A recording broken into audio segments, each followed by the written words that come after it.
సఖీ, ఈరోజు నువ్వు ఎక్కువగా స్క్రోల్ చేస్తున్నావు. ఏదో వెతుకుతున్నట్లు అనిపిస్తోంది, కాని దొరకట్లేదా? అవును కృష్ణ, న్యూ ఇయర్ రాబోతోంది కదా. ఈ ఇయర్ నేనేం చేయాలి అని చూస్తున్నా, కానీ ఏం అర్థం కావట్లే. నన్ను నేనే వెతుకుతున్నట్లనిపిస్తోంది. జీవితం పూర్తిగా అస్తవ్యస్తంగా మారిపోయిందనిపిస్తోంది. కొత్త సంవత్సరం మొదలవబోతోంది. ఈ సంవత్సరం వృధా అయిపోయింది అనిపిస్తోంది. చదువులో ఫోకస్ లేదు, రోజువారీ క్రమశిక్షణ లేదు. లక్ష్యాలు పెడతాను, ప్లాన్ చేసుకుంటాను, కాని కొన్ని రోజుల్లోనే అన్నీ మర్చిపోయి మళ్ళీ అదే రొటీన్లో పడిపోతాను. అసలు లోపం ఎక్కడుందో అర్థం కావట్లేదు కృష్ణ. ఏం చెయ్యాలో తెలియట్లేదు. సఖీ, నీ జీవితం ఇప్పుడు హ్యాంగ్ అయిన ఫోన్ లాంటిది. నువ్వు స్క్రోల్ చేస్తూనే ఉన్నావు, టచ్ చేస్తూనే ఉన్నావు, కానీ లోపల స్పందన లేదు. ఇదే నీ పరిస్థితి. కొత్త సంవత్సరం రాబోతోంది, కానీ నీ సిస్టమ్ మాత్రం పాతదే నడుస్తోంది. జీవితం మారాలంటే ముందుగా రీస్టార్ట్ కావాలి.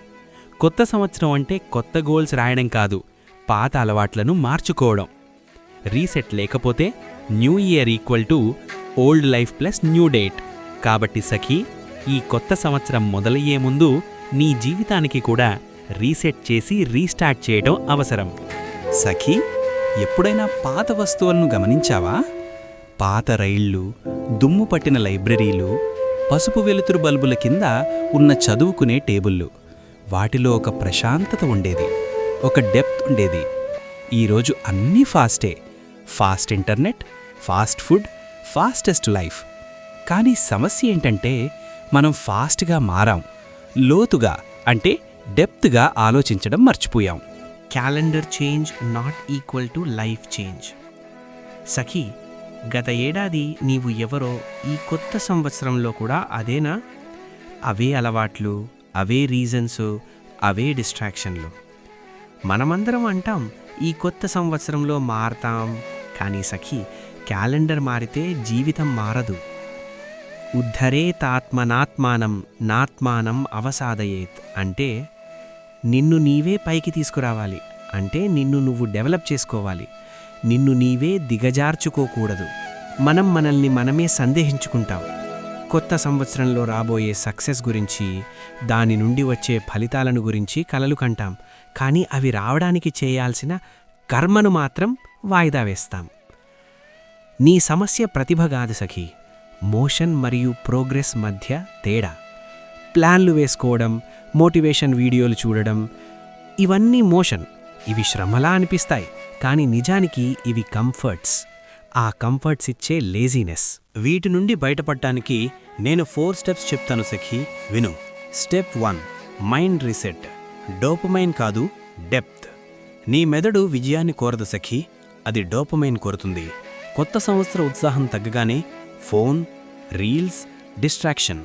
ప్రతి రీల్ తర్వాత మనసు ఇంకాస్త ఖాళీ, తెలియకుండానే ఇంకాస్త ఎక్కువ టైం స్క్రీన్ చూసేస్తాం. నీకు కావాల్సింది కొత్త కంటెంట్ కాదు, నిజమైన కంటెంట్. డెవలప్మెంట్ కొత్తదానిలో కాదు, ట్రూత్లో ఉంది. Depth is equal to real power. ఇద్దరు వ్యక్తులను ఊహించి సఖీ, ఒకడు పై నైపుణ్యం ఉన్నవాడు, మరొకడు అదే నైపుణ్యాన్ని లోతుగా అంటే డెప్త్ నాలెడ్జ్ సాధించినవాడు. ఆ ఇద్దరూ ఏదైనా కంపెనీకి ఇంటర్వ్యూకి వెళ్తే వాళ్లల్లో కంపెనీ ఎవరిని సెలెక్ట్ చేస్తుంది? డెప్త్ నాలెడ్జ్ ఉన్నవాడే సెలెక్ట్ అవుతాడు. అలాగే కొత్త సంవత్సరంలో కూడా జీవితం ఎవరిని ఎంచుకుంటుంది?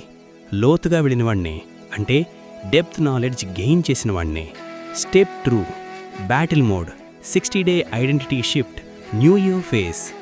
సఖీ, ఈ కొత్త సంవత్సరంలోని మొదటి 60 రోజులు ఒక ఛాలెంజ్ కాదు, ఇదొక యుద్ధం అనుకో. ప్రతిభ కాదు, క్రమశిక్షణే గుర్తింపును మారుస్తుంది. ఆహారం, రొటీన్, జీవనశైలి అన్నీ మారాలి. నీ పాత వర్షన్ను వదిలి కొత్త నిన్ను నువ్వు సృష్టించుకోవాలి.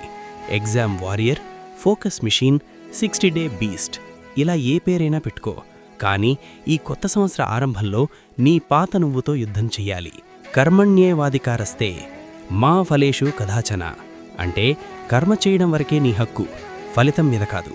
కొత్త సంవత్సరంలో కూడా ఫలితం గురించి ఆలోచిస్తూ కలలు కంటూ కర్మను వాయిదా వేయద్దు. Step 3, new year game plan. Same plan. కొత్త సంవత్సరంలో 1 లేదా 2 లక్ష్యాలే ఎంచుకో. ఆరోగ్యం, చదువు, నైపుణ్యం అన్నీ ఒకేసారి కాదు. Daily non negotiables. 2 గంటలు ఫోకస్డ్ స్టడీ, ఫోన్ లేకుండా 30 నిమిషాల వర్కౌట్, 10 నిమిషాల నిశ్శబ్ద నడక. అనలాగ్ మోడ్ ఆన్ చేయి. ఊరికే ఆలోచించకుండా పెన్ పేపర్తో రాయి, స్పష్టతొస్తుంది. కొన్నిసార్లు ఫోన్ ఇంట్లో వదిలేసి నేచర్ వాక్కు వెళ్ళు. ఆలోచనలు వాటంతటవే వస్తాయి. డిస్ట్రాక్షన్ తక్కువ, డైరెక్షన్ ఎక్కువ. నువ్వు స్టూడెంట్ అయితే చదివేది, 12th అయితే ఈ సంవత్సరం బోర్డ్స్ ప్రాధాన్యం ఇవ్వు. 11th చదువుతున్నట్లయితే 12th కాన్సెప్ట్స్ నేర్చుకోవడానికి ఇంపార్టెన్స్ ఇవ్వు.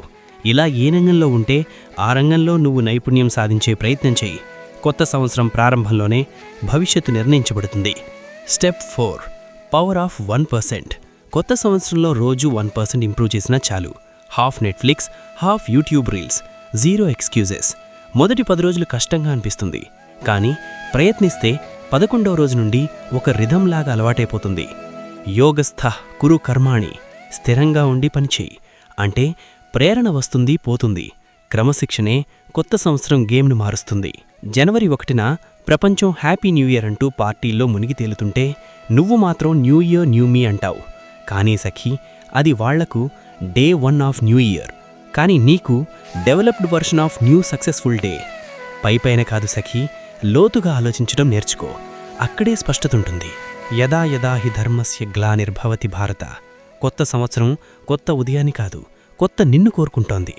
ఇప్పుడు ఎంపిక నీ చేతుల్లో ఉంది సఖీ. ఈ కొత్త సంవత్సరం మరొక వృధా చక్రమా, లేదా నీ జీవితం మలుపు బిందువా? రీసెట్ మోడ్ ఆన్ చేయి. నీ కథను నువ్వే రాయి. జీవితం మారేది నిన్ను నువ్వు నమ్మినప్పుడే. All the best Sakhi.